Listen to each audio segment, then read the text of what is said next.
waxaan leeyahay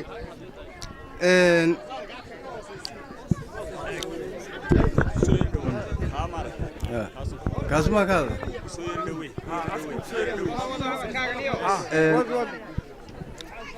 anigu waxaan ahay labada bilood hawshu soconaysay waxaan beesha u joogay xusbiga wadani ooda ahaa shan cisho markii ay ka hadheen wakhtigii aakhiril ab yahay waxaan uga soo wareegay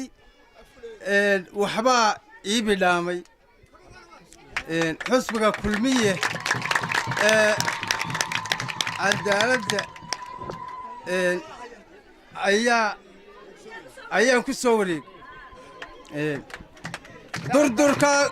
durdurkaa kulmiyo dawladda dhalanaysa durdurkaa kulmiyo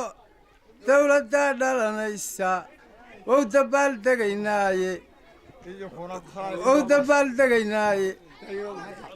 daynowlowleeg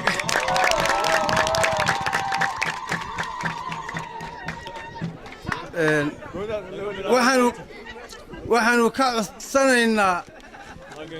haddii ilaahay uu ku guuleeyo maanta waxa u horreeya ee ay noo qabtaan waa inuu waddo laamaya noqdaa